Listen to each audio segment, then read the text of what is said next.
Students, आज हम शुरू करेंगे टॉपिक वेक्टर्स का ये फर्स्ट लेक्चर है।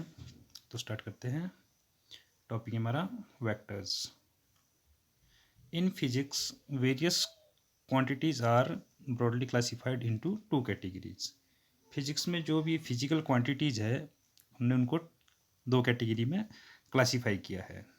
एक है हमारे पास स्केलर और दूसरा हमारे पास वेक्टर्स। अब स्केलर क्वांटिटीज क्या होती है?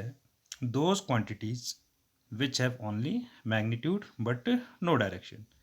वो क्वांटिटी जिनका ओनली मैग्नीट्यूड होता है बट डायरेक्शन नहीं होती है। जब हम मेज़र करेंगे तो उनकी कोई न्यूमेरिकल वैल्यू ही होगी, उनकी डायरेक्शन नहीं होती है। फॉर एग्जांपल मास है हमारे पास, लेंथ है, टाइम, टेम्परेचर, वर्क, कुछ एक फिजिकल क्वांटिटी है और भी बहुत सारी है जिनका ओनली क्या होता है, मैग्नीट्यूड है, डायरेक्शन नहीं होती है। जैसे हमारे पास मास है तो 2 kg, 4 kg, 6 kg कुछ भी होगी, वैल्यू होगी, बट कोई भी स्पेसिफिक डायरेक्शन नहीं होती। अब वेक्टर क्वांटिटीज़ क्या है हमारे पास? दोज फिजिकल क्वांटिटीज विच है बोथ मैग्नीट्यूड एंड डायरेक्शन। जिनके पास दोनों ही मैग्नीट्यूड एंड डायरेक्शन होते हैं वो वेक्टर क्वांटिटीज़ होती है। फॉर एग्जांपल वेलोसिटी है हमारे पास, एक्सेलरेशन है, फोर्स है।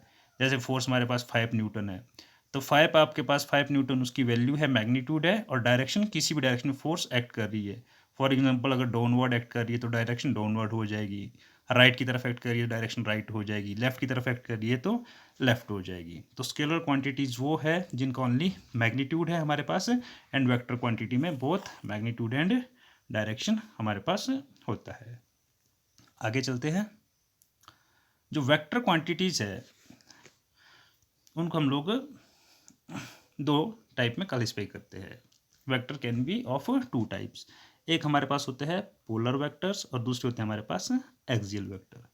पोलर वेक्टर्स क्या होते हैं? Those vector which have a starting point. इनका एक स्टार्टिंग पॉइंट होता है या पॉइंट ऑफ एप्लीकेशन भी बोल सकते हैं। ऐसे वेक्टर जिनका कोई स्टार्टिंग पॉइंट हो उसको हम लोग पोलर वेक्टर बोलते हैं। फॉर एग्जांपल वेलोसिटी वेक्टर है हमारे पास, फोर्स वेक्टर है, इनका एक पॉइंट ऑफ एप्लीकेशन होता है, इनका एक स्टार्टिंग पॉइंट होता है। तो ऐसे वेक्टर जिनका स्टार्टिंग पॉइंट होता है पोलर वेक्टर।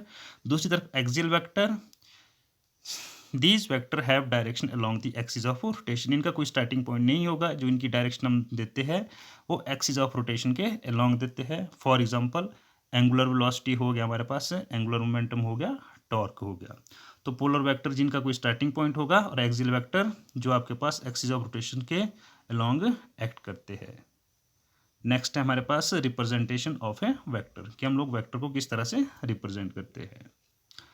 किसी भी वेक्टर को हम लोग रिप्रेजेंट करते हैं एरो से, ठीक है। लाइन सेगमेंट होता है, vector is represented by line segment with an arrow head. ये हमारे पास कोई वेक्टर है, एक लाइन ली है हम लोगों ने जिसमें एरो बनाया है आगे। तो जो आपके पास पॉइंट पी है, पी आपके पास इसका ओरिजिन है, स्टार्टिंग पॉइंट है, हम इसको टेल बोलते हैं। और जो क्यू है हमारे पास, क्यू इसका एंड पॉइंट होता है, इसको हम लोग टिप बोलते हैं। तो किसी वेक्टर को हम लोग इस तरह से डिनोट कर देते हैं, line segment with arrow head. जो आपके पास स्टार्टिंग पॉइंट है ये ओरिजिन हो गया, टेल हो गई हमारे पास, और एंड पॉइंट हमारे पास जहाँ पे एरो लगा है वो टिप होती है आपके पास। जो आपके पास इस लाइन की लेंथ है, लेंथ ऑफ लाइन, वो रिप्रेजेंट करती है मैग्नीट्यूड। किस वेक्टर क्वांटिटी का मैग्नीट्यूड कितना है। लेंथ ज़्यादा है तो मैग्नीट्यूड ज़्यादा होगा, अगर लेंथ छोटी है तो मैग्नीट्यूड कम होगा। एंड एरो हेड आपके पास, एरो हेड रिप्रेजेंट करता है हमारे पास डायरेक्शन।